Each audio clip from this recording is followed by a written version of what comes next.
비행기에서 한국어를 썼다는 이유만으로 승무원 전원이 해고됐다. 뉴욕에서 서울로 향하는 비즈니스석 비행기. 고도 10,000m, 고요한 하늘 위에서 아무도 예상하지 못한 일이 벌어졌다. 날씨 때문도 아니었고 기술적인 결함 때문도 아니었다. 그 이유는 한 명의 한국인 승객 때문이었다.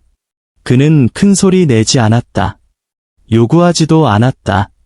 소란을 피운 적도 없었다. 하지만 비행기가 착륙한 지 몇 시간 만에 전체 승무원 팀이 해고됐다. 왜일까? 이건 단지 한 번의 비행 이야기만이 아니다. 말없이 하지만 단호하게 자신의 존엄을 되찾아간 한 사람의 여정이다. 한 명의 의사, 한 명의 한국인, 그리고 하늘 위에서 드러난 부끄러운 진실. 나는 이야기를 처음부터 끝까지 지켜봤다. 그리고 오늘 이 이야기를 당신에게 들려주고 싶다. 스캔들을 만들기 위해서가 아니다. 차별은 반드시 소란스러워야만 깊은 상처를 주는 게 아니라는 걸 보여주기 위해서다. 준비되셨다면 함께 이 여정을 시작해보자. 당신은 한 번이라도 완전히 투명인간처럼 느껴본 적 있는가? 누군가의 시선을 피해서가 아니라 애초에 당신을 보려 하지 않는 눈앞에서. 그날 나는 시카고에서 뉴욕으로 향하는 1등석 비행기를 탔다. 중요한 출장길이었다. 한국 식품 유통산업에 적용할 인공지능 기술을 소개하는 투자 프로젝트를 품고 가는 길이었다. 모든 준비는 철저했다. 스스로에게 말했다. 침착하자. 오늘은 중요한 날이니까. 나는 푸른 정장에 흰 셔츠를 입었고 넥타이는 하지 않았다. 격식은 차리되 편안하게. 창가 자리에 앉아 태블릿을 열고 프레젠테이션을 복습했다. 긴장됐지만 자신감도 있었다. 모든 게 계획대로였다. 그 일이 일어나기 전까지는 한 명의 여승무원이 다가왔다. 깔끔한 복장, 프로페셔널한 자세, 부드러운 미소로 내 옆 승객에게 물었다. 안녕하세요, 고객님. 이륙전 물이나 오렌지 주스 중 어떤 걸로 드릴까요? 나는 고개를 끄덕이며 대답할 준비를 했다. 하지만 그 눈길은 나를 투명인간처럼 스쳐 지나갔다. 인사도, 눈맞춤도, 물 한 병도 없었다. 나는 멈칫했다. 아주 짧은 순간.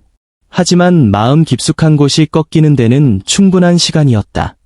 내가 뭘 잘못했지? 내가 예민한 걸까?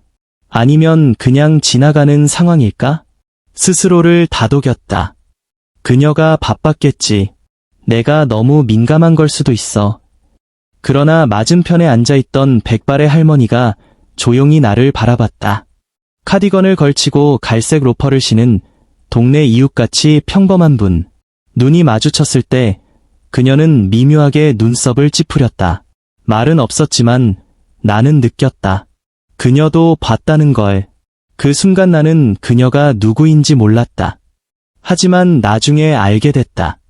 그녀는 은퇴한 연방판사였고 오랫동안 정의를 위해 살아온 사람이었다.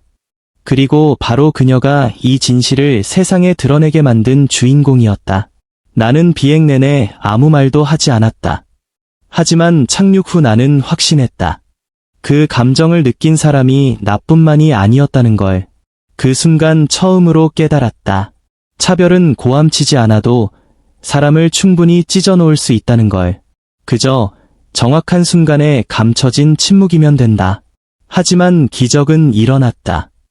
누군가가 보고 있었고 누군가가 그걸 외면하지 않았기 때문이다. 그 결과 그날 승무원 전원이 정직 처분을 받았다.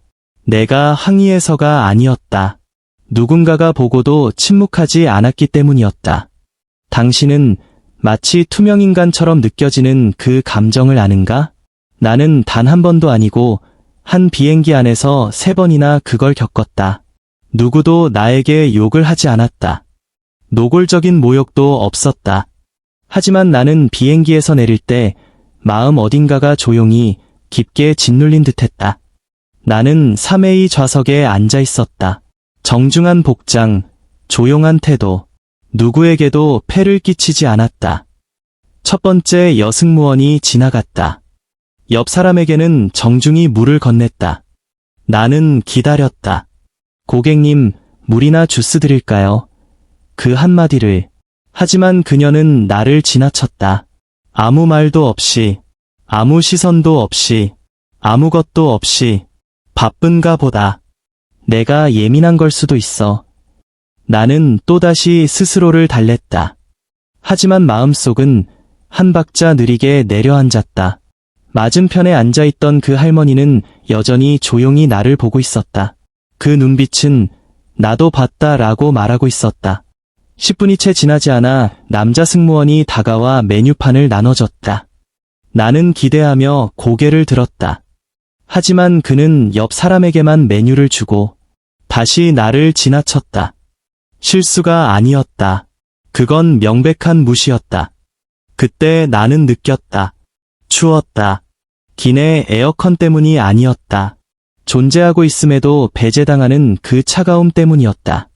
나는 작게 헛기침을 했다. 나 여기 있어요 라는 신호 같았다. 하지만 아무도 돌아보지 않았다. 세 번째 승무원이 따뜻한 수건을 들고 왔다. 그녀는 잠시 멈췄다가 내 앞에서 방향을 바꿨다. 3명 3번, 3번 모두 무시당했다. 이젠 화도 나지 않았다. 그저 슬펐다. 깊고 조용한 슬픔. 마치 내 존재가 점점 투명해지는 것만 같은. 그 순간도 할머니는 조용히 나를 바라보고 있었다. 그 눈빛은 말하지 않아도 충분했다. 나는 봤다. 그리고 이해한다. 나는 아무 말도 하지 않았다. 이를 키우고 싶지 않았다. 하지만 모른 척하고 싶지도 않았다. 그래서 나는 조용히 핸드폰을 꺼냈다. 무릎 위에 올리고 카메라를 켰다. 승무원이 아니라 나 자신을 찍기 위해. 세상에 이렇게 말하고 싶었다. 나는 여기 있다. 이런 대우를 받았다. 그리고 나는 이 순간을 그냥 지나치게 두지 않겠다. 그 일이 벌어진 건 내가 무슨 잘못을 해서가 아니었다. 그저 그들에게 나는 볼 가치조차 없는 존재였기 때문이다. 당신은 세상이 더 공정해졌다고 생각하는가? 나에게는 그건 한 번도 진실이 된 적이 없다. 적어도 그날 비행기 안에서는 무시당하는데 익숙해져 있었다. 처음이 아니니까. 하지만 이번엔 더는 참을 수 없었다. 나는 퍼스트 클래스 좌석에 조용히 앉아 있었다. 누구에게 주목받고 싶어서가 아니었다. 단정하게 옷을 차려입고 말없이 자리에 앉아 있었다. 특별한 대접을 바란 것도 아니었다. 그냥 한 사람으로서 인정받고 싶었을 뿐이다. 그때 기내에 음식 카트 소리가 울려 퍼졌다. 플라스틱과 금속이 부딪히는 미세한 소리. 따뜻한 커피 향이 퍼지고 사람들의 목소리는 점점 낮아졌다. 모두가 식사를 준비하고 있었다. 편안한 분위기. 모두가 일상의 일부처럼. 나는 노트북을 접고 조용히 자세를 고쳤다. 준비가 되었다. 처음 등장한 승무원은 금발의 여성. 환한 미소를 지으며 손에 메뉴를 들고 있었다. 그녀는 유쾌하게 농담도 던지며 승객들과 이야기했다. 나는 몸을 곧게 세우고 정중하게 미소 지었다. 기대하며 그녀를 바라보았다. 그리고 그녀는 나를 스쳐 지나갔다. 옆자리에 앉은 백인 남성에게는 메뉴를 건넸고 나는 보지도 않고 아무 말도 없이 지나쳤다. 나는 고개를 돌려 대각선에 앉은 헬렌 할머니를 바라봤다. 그녀는 말없이 핸드폰을 무릎 위에 올려놓았다. 표정은 차분했지만 눈빛은 날카로웠다. 마치 모든 걸 기억하겠다는 듯이. 나는 애써 생각을 지우려 했다. 아마 실수였겠지. 나 혼자 예민한 거겠지. 두 번째, 음식 카트가 다시 왔다. 이번에도 그녀는 웃으며 옆자리 승객에게 물었다. 연어 드시겠어요? 아니면 계란 후라이로 하시겠어요? 목소리는 다정하고 친절했다. 더는 참을 수 없었다. 나는 등받이에 기대어 있던 허리를 펴고 용기를 내어 입을 열었다. 실례지만 저는 아직 메뉴도 못 받았는데요. 그녀는 나를 힐끗 보더니 기계처럼 딱딱한 목소리로 말했다. 죄송합니다. 지금은 식사가 모두 소진되었습니다. 눈도 마주치지 않았고 설명도 없었고 감정도 없었다. 그녀는 고개를 돌리고 마치 내가 존재하지 않는 사람처럼 무시하고 지나쳤다. 나는 내 손을 내려다보았다. 무릎 위에 가지런히 놓인 두 손. 그 순간 마음 한가운데가 텅 빈 듯한 느낌이 들었다. 배가 고파서가 아니었다. 그저 나는 완전히 제해되었다는 사실을 알아버렸기 때문이었다. 불과 1미터 앞에 열리지도 않은 식사 트레이가 있었다. 옆에 앉은 남성이 손으로 그것을 가리켰다. 그녀는 식사하지 않을 거예요. 드세요. 하지만 승무원은 대답하지도 않았다. 고개조차 돌리지 않았다. 그녀는 그냥 카트를 밀고 사라졌다. 나는 창밖을 바라보았다. 하늘은 맑고 구름 한 점 없었다. 하지만 내 마음 안에는 말 없는 폭풍이 일고 있었다. 나는 울지 않았다. 다만 조용히 굳어버렸다. 내 존재가 조금씩 침식당하는 느낌. 헬렌 할머니는 여전히 말이 없었다. 그녀는 몸을 살짝 기울였고 무릎 위에 올려진 핸드폰이 조용히 그 모든 장면을 기록하고 있었다. 분노해서가 아니었다. 정의를 위해서였다. 잠시 후 젊은 남자 승무원이 다가왔다. 그는 내 테이블 위에 아무것도 없다는 걸 보더니 눈빛이 흔들렸다. 손님, 아직 식사 안 하셨나요? 나는 그의 눈을 똑바로 바라보며 대답했다. 아니요. 무시당했습니다. 그는 멈춰섰고 당황한 기색을 감추지 못했다. 잠시만요. 확인해 보겠습니다. 몇 분 후 그는 다시 나타났다. 아직 따뜻함이 남아있는 계란 후라이 식사를 가지고 그는 그것을 조심스럽게 내 앞에 내려놓았다. 말 없는 사과처럼. 나는 고개를 살짝 끄덕이며 감사를 전했다. 작은 인사. 하지만 내 마음은 이미 알고 있었다. 그 짧은 침묵 속에 모든 진실이 담겨 있다는 걸. 만약 3분 17초짜리 영상이 없었다면 나조차도 내 기억을 의심했을지도 모른다. 식판은 내 앞에 놓여 있었다. 계란은 이미 식어 있었다. 마치 내 마음처럼. 나는 고개를 끄덕이며 말했다. 감사합니다. 그 비행에서 처음으로 나를 사람으로 바라봐준 유일한 승무원에게. 하지만 그때 식사는 더 이상 중요하지 않았다. 배가 고프지 않아서가 아니라 이미 너무나 깊이 배제된 느낌으로 배가 불러 있었기 때문에 나는 울지 않았다. 하지만 차가움이 스며들었다. 에어컨 때문이 아니라 말 없는 무관심에서 비롯된 냉기였다. 그때 헬렌 할머니가 고개를 살짝 돌려 나에게 속삭였다. 아주 낮은 목소리로 실례지만 질문 하나 해도 될까요? 나는 고개를 돌렸다. 그녀는 말했다. 지금 이 일이 만약 당신의 외모가 달랐다면 벌어졌을까요? 그 질문은 내가 비행 내내 애써 외면하려 했던 의문을 정통으로 찔렀다. 나는 말없이 웃었다. 그건 미소보다는 일그러진 얼굴에 가까웠다. 말하지 않아도 괜찮았다. 그녀는 이미 알고 있었으니까. 우리는 30분 넘게 아무 말 없이 나란히 앉아 있었다.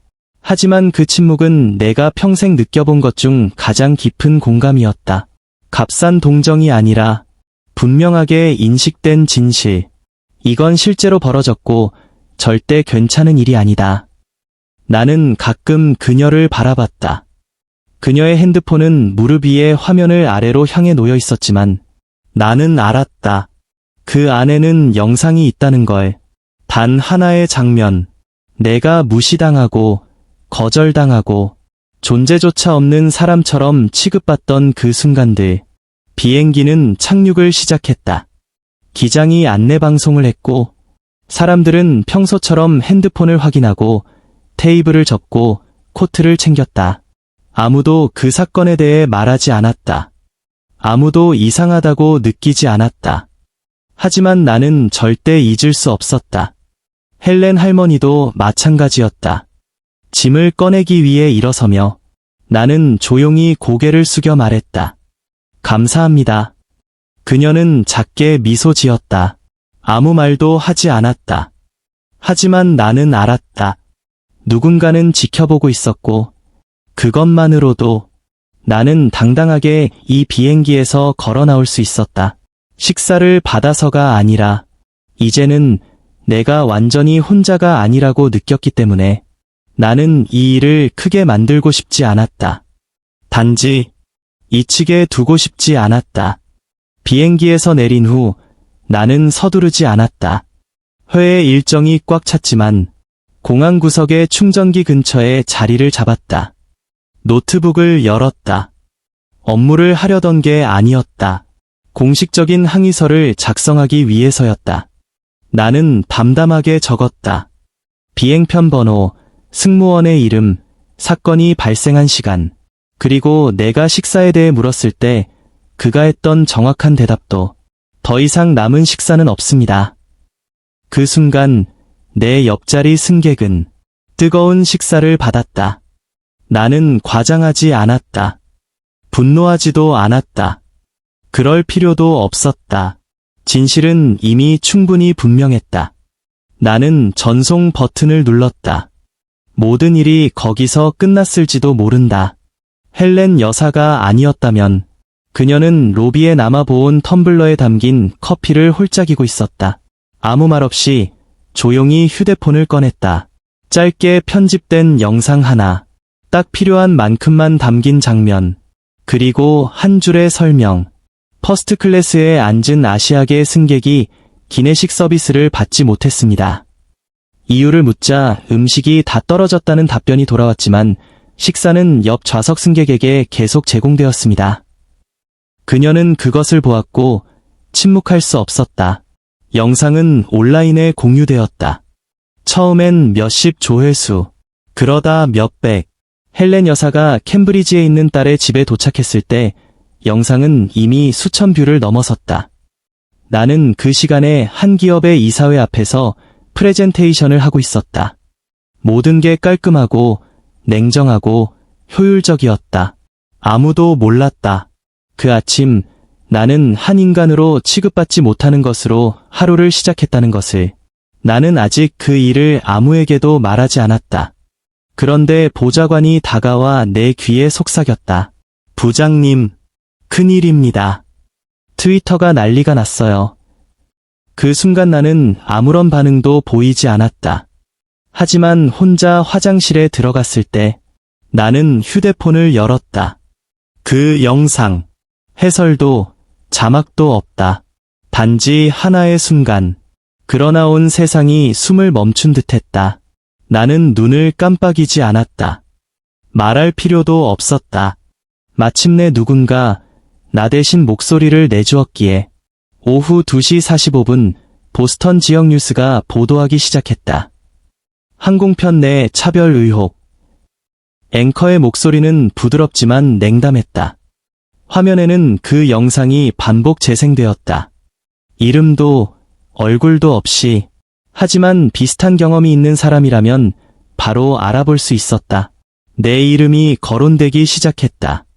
내가 말한 것이 아니라 나를 아는 사람들, 친구들, 업계 사람들, 심지어 발표만 보고 나를 기억하는 이들까지. 그 영상 속 인물이 누구인지 너무도 잘 알고 있었기에 헬렌 여사는 딸의 집부엌에 앉아 있었다. 그녀의 휴대폰은 계속 울렸다. 감사의 메시지, 분노의 글, 잘하셨어요. 혹은 왜 이런 걸 올리셨어요. 그녀는 대답하지 않았다. 왜냐하면 그녀는 알았기 때문이다. 그 영상이 없었다면 진실은 존재조차 하지 않은 것처럼 사라졌을 테니까. 감사합니다. 그게 내가 헬렌 여사의 영상 아래 남긴 유일한 댓글이었다. 나는 누구의 댓글에도 반응하지 않았다. 설명도, 변호도, 해명도 하지 않았다. 그저 조용히 받아들였다. 예전처럼 아시아인으로서 퍼스트 클래스에 앉았을 때 마치 당연한 듯 겪어야 하는 일들처럼.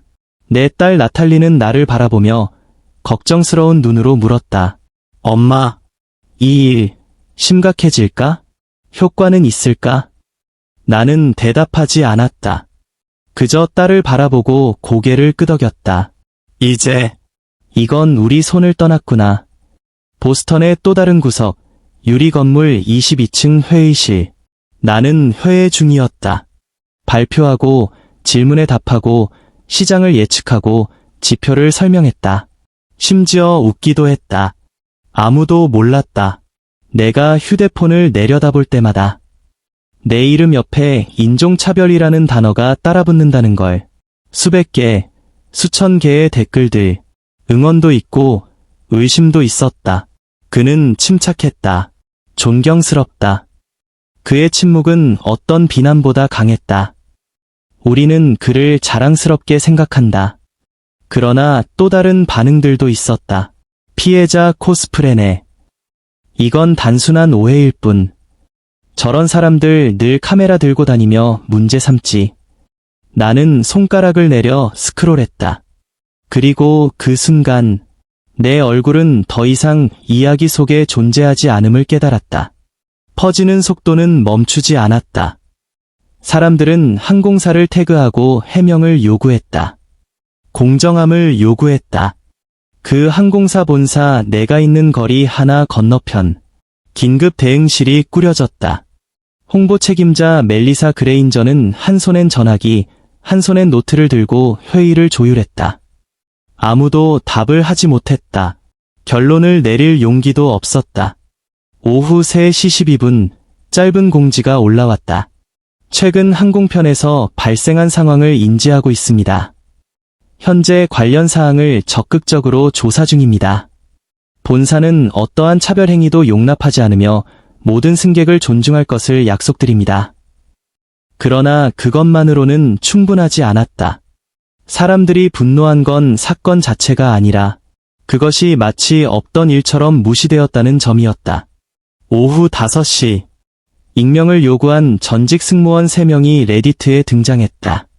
그들은 비슷한 비행 경험을 공유했다. 조용하지만 효과적으로 브랜드 이미지에 어울리지 않는 승객을 배제하는 방법들, 그리고 암묵적인 지침들. 조용한 구역을 방해하지 마세요. 단골 고객이 우선입니다. 이질적인 존재는 골칫거리입니다.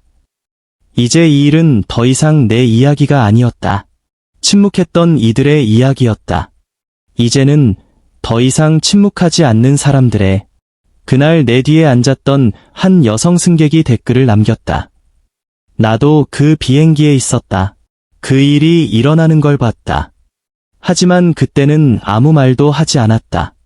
지금 그 영상을 보고 있자니 속이 뒤집힌다. 한 사람이 말하자 또 다른 사람이 목소리를 냈다. 침묵의 사슬이 조금씩 갈라지기 시작했다. 왜냐하면 침묵은 중립이 아니다. 그것은 입장을 선택하는 것이다.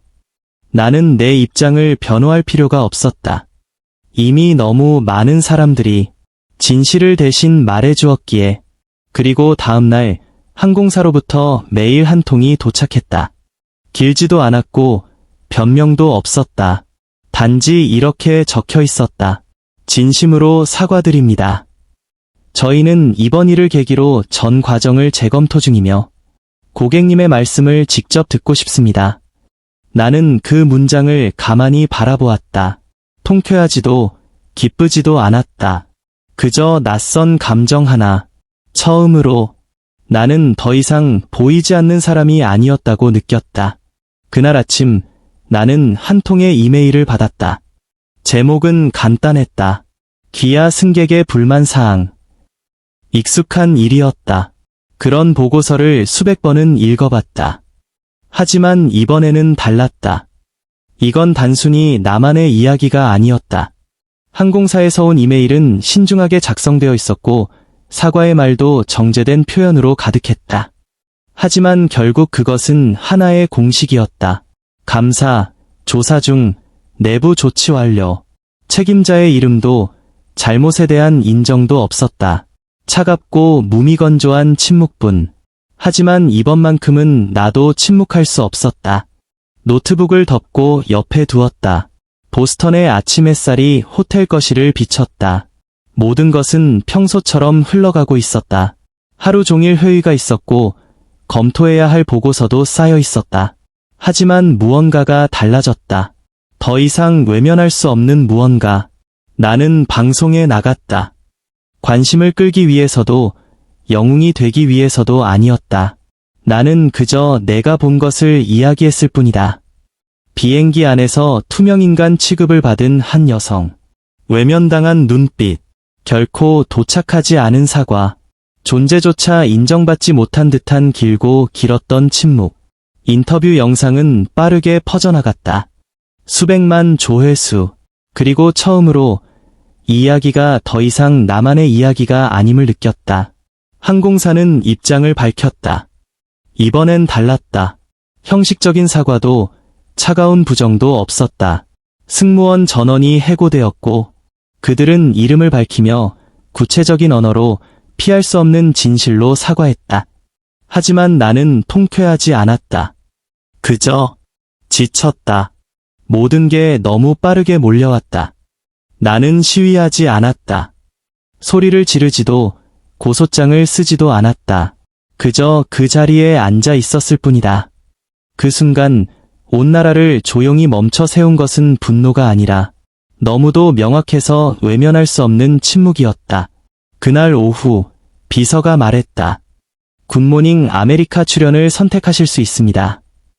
나는 거절했다. 대신 딸에게 전화를 걸었다. 영상 봤니? 잠시 침묵이 흐른 뒤 딸아이는 조용히 말했다. 응. 아빠 괜찮아. 나는 창밖을 바라보았다. 한 남자가 캐리어를 끌고 있었고 햇살이 인도를 길게 가로질렀다. 아빠는 익숙해. 그러고는 잠시 멈췄다. 하지만 익숙하다고 괜찮은 건 아니야. 나는 미소를 지었다. 기쁨 때문이 아니라 이해했기 때문이다. 수년 만에 처음으로 침묵이 들려졌고 그 침묵이 마침내 무관심에 익숙해진 사회를 흔들었다.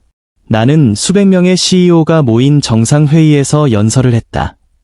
연설문은 완벽히 준비되어 있었다. 공급망, 효율성, 물류 전략에 대해. 하지만 조용한 방 안을 내려다보는 순간 무언가 다른 것이 말해지길 기다리고 있다는 것을 느꼈다. 그들 모두가 그 영상을 본 것이다. 나는 설명할 필요도 변명할 필요도 없었다. 그들은 이미 봤다. 비행기에서 침묵한 채 앉아있던 나를, 승무원이 나를 존재하지 않는 사람처럼 무시했던 그 순간을 나는 따지지도 소리치지도 않았다. 그저 질문 하나를 했고 그 대답은 침묵이었다. 하지만 그 침묵 속에서 무엇보다 분명했던 한 가지. 나는 한 사람으로서 대우받지 못했다는 것. 그리고 그 순간 누군가는 그 사실을 보았다. 나는 연설을 한 문장의 이야기로 시작했다. 영상 속 이야기가 아니라 보이지 않는다는 것, 인정받지 못한다는 감정에 대한 이야기. 그 방에 있는 많은 이들도 같은 감정을 느꼈지만 결코 말하지 않았던 경험. 나는 자세히 설명하지 않았다. 그들은 고개를 끄덕였다. 그들은 알고 있었다. 자신이 무시당하고 존재를 지워졌던 순간을 떠올렸고 이 사소한 사건이 나라 전체를 뒤흔들었는지를 깨달았다. 문제는 누가 해고되었느냐가 아니에요.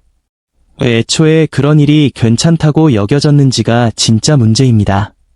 어떻게 한 사람이 거기 앉아 조용히 있었을 뿐인데 마치 투명인간처럼 무시당할 수 있었을까요?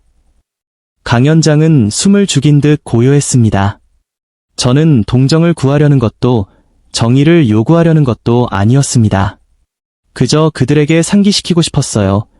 때로 어떤 일이 강력하게 다가오는 이유는 그것이 영상으로 남겨졌기 때문이 아니라 그 영상 뒤에 아무도 보지 못한 수많은 순간들을 대표하고 있기 때문이라는 거요.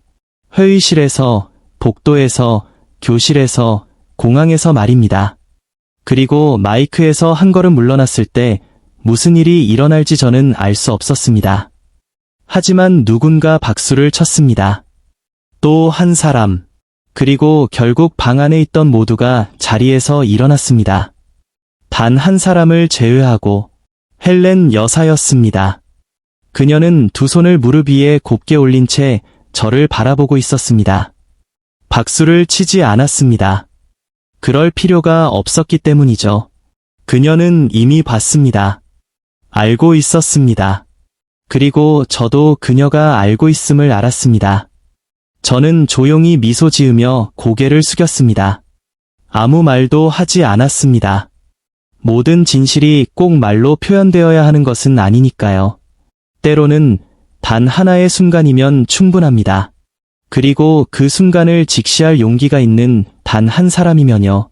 사건이 있고 3주 후 인터넷은 또 다른 분노의 물결로 옮겨갔습니다. 새로운 영상, 새로운 제목, 뜨겁게 타올랐다 이내 식어가는 댓글들. 하지만 저는 잊지 않았습니다. 저는 여전히 이곳 미니애폴리스, 익숙한 사무실로 돌아와 있었습니다. 겨울이면 커피는 금세 식고 메일함은 늘 가득하죠. 내선 전화가 울렸습니다.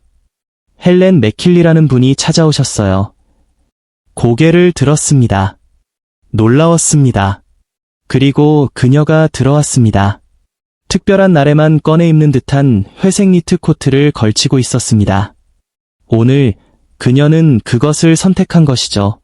손에는 작은 가방을 들고 있었습니다. 얼굴에는 비난도 찬사도 없었습니다. 오직 고요함이 있었습니다. 세인트폴에서 왔어요. 그녀가 말했습니다. 손녀가 근처에 살아서요. 그냥 들러야겠다고 생각했어요. 자리를 권했습니다. 그녀는 방 안을 둘러보았습니다. 마치 이 공간 속에 남아있는 기억들을 꿰뚫어 보려는 듯이요. 판단하려는 게 아니라 이해하려는 눈빛이었습니다. 그녀는 호기심 때문에 온 것이 아니었습니다. 그녀는 그 순간에 있었던 사람이었기에 찾아온 것이었습니다. 이렇게 먼 길 오지 않으셔도 됐는데요. 제가 말했습니다. 저는 한 사람을 만나고 싶었어요. 화면 속 이미지가 아니라요. 우리는 나란히 앉았습니다. 카메라도 관중도 없었습니다. 오직 두 사람, 그리고 말로 다하지 못한 것을 담기에 충분한 침묵만이 있었습니다. 그 영상을 올린 걸 후회하느냐고요? 제가 물었습니다. 그녀는 저를 바라보며 천천히 고개를 저었습니다. 단 1초도요. 고개를 끄덕였습니다. 하지만 여전히 물어보고 싶었습니다. 그럼 여사님은요? 침묵하셨던 걸 후회하신 적 있나요? 이번엔 바로 답하지 않았습니다. 그녀는 무릎 위에 가지런히 놓인 손을 내려다보며 조용히 말했습니다. 가끔은요. 침묵이 모든 걸 말해줍니다. 누군가가 내 목소리를 들으려 하지 않을 때 침묵은 자존심을 지키는 유일한 방법이기도 하니까요. 그녀의 입가에 가느다란 미소가 스쳤습니다. 제 남편이 말하곤 했죠. 인간의 품격은 누구도 빼앗을 수 없다고요. 우리가 스스로 내어주지 않는 한은요. 그녀가 돌아설 때 겨울 햇살은 길게 건물들을 비추고 있었습니다. 저는 여전히 그 자리에 앉아 있었습니다.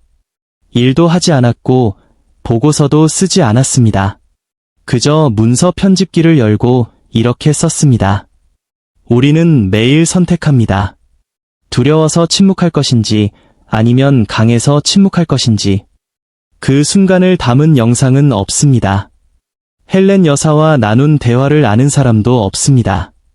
하지만 바로 그 순간이 저를 바꿨습니다. 어떤 외침도 분노의 글도 아닌 단지 한 여인의 조용한 단호함이요. 그리고 어쩌면, 정말 어쩌면 세상을 바꾸기 위해 필요한 건 거대한 분노가 아닐지도 모릅니다. 때로는 제때의 침묵 하나, 외면하지 않는 시선 하나, 떨지 않는 손 하나, 그리고 이렇게 말하지 않아도 느껴지는 존재 하나만으로도 충분할지 모릅니다. 나는 여기 있어요. 그리고 나는 존중받을 자격이 있어요. 이야기를 들어주셔서 감사합니다. 어떤 분들에게는 이야기가 그저 또 하나의 사라진 뉴스 조각일 수도 있습니다. 끝없는 논쟁과 잡음 속에 묻힌 이야기일지도요. 하지만 저에게는, 그리고 한 번이라도 부당함 앞에서 침묵할 수밖에 없었던 분들에게는 쉽게 잊을 수 없는 기억입니다. 왜냐하면 진짜 변화를 만드는 것은 분노의 클릭이나 일시적인 분노의 물결이 아니라 누군가가 침묵 속에서 품격을 선택했을 때 생겨나는 조용한 순간들이니까요. 우리는 모든 싸움에서 이길 수는 없습니다. 하지만 그렇다고 해서 패배한 것은 아닙니다. 침묵은 약함이 아닙니다. 때때로 그것은 자존심이 낼 수 있는 가장 강한 목소리입니다.